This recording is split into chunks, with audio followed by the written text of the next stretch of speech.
നടി ശ്വേതാ മേനോനെതിരെ രജിസ്റ്റർ ചെയ്ത കേസിൽ തുടർ നടപടിക്കുള്ള സ്റ്റേ തുടരും. ഇടക്കാല ഉത്തരവ് ഹൈക്കോടതി ഒക്ടോബർ 28 വരെ നീട്ടി. അശ്ലീല ഉള്ളടക്കമുള്ള സിനിമകളിൽ അഭിനയിച്ചുവെന്ന പരാതിയിലായിരുന്നു കേസ്.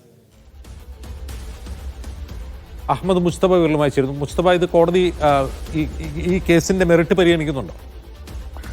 ഇന്നിപ്പോ കോടതിയിൽ കാര്യമായ വാദം നടന്നിട്ടില്ല. പക്ഷേ ഒരു ഇടക്കാല ഉത്തരവ് നേരത്തെ തന്നെ ആ കേസിന്റെ തുടർ നടപടികൾ റദ്ദാക്കണമെന്നുള്ളതായിരുന്നു ശ്വേതയുടെ പ്രധാനപ്പെട്ട ഹർജി ഉണ്ടായിരുന്നത്. പ്രത്യേകിച്ച് നടപടിക്രമങ്ങളിൽ ചില വീഴ്ച ഉൾപ്പെടെ ഒരു പ്രാഥമിക അന്വേഷണം തന്നെ നടത്തുന്നതിന് മുമ്പ്, വസ്തുതകൾ ബോധ്യപ്പെടുന്നതിന് മുമ്പൊക്കെ കേസെടുക്കാൻ എറണാകുളം CJM കോടതി നിർദ്ദേശിച്ചതുൾപ്പെടെയാണ് ശ്വേതയുടെ പരാതിയിലുള്ളത്. നേരത്തെ തന്നെ ആ വിഷയവുമായി ബന്ധപ്പെട്ട് ഹൈക്കോടതി ഒരു ഇടക്കാല ഉത്തരവ് നടന്നിരുന്നു. സ്റ്റേ ഉൾപ്പെടെ നൽകിക്കൊണ്ട് ഒരു ഇടക്കാല ഉത്തരവിട്ടിരുന്നു. ആ ഉത്തരവ് തുടരുമെന്നാണ്. പ്രത്യേകിച്ച് ഇന്ന് ഈ കേസ് പരിഗണിക്കുന്ന കോടതി ഉച്ചവരെ മാത്രമാണ് സിറ്റിംഗ് ഉള്ളത്. അതുകൊണ്ട് പ്രധാനപ്പെട്ട കേസുകളൊക്കെ മാറ്റിവെച്ചിട്ടുണ്ട്. ആ കൂട്ടത്തിൽ ഇതുമായി ബന്ധപ്പെട്ട നടപടികളും പെട്ടെന്ന് തന്നെ അവസാനിപ്പിച്ചിരുന്നു. ആ കോടതിയിൽ സേവനമനുഷ്ഠിച്ചിരുന്ന ഒരു പ്രോസിക്യൂട്ടറുടെ മരണം കൂടി ഉണ്ട്. അതുകൊണ്ട് തന്നെ ഇന്ന് കോടതി ഉച്ചവരെ മാത്രമാണ് പ്രവർത്തിക്കുക. ആ സാഹചര്യത്തിൽ കൂടി കണക്കിലെടുത്താണ് ഇതിനുള്ള ഇടക്കാല ഉത്തരവ് നീട്ടിയിരിക്കുന്നത്.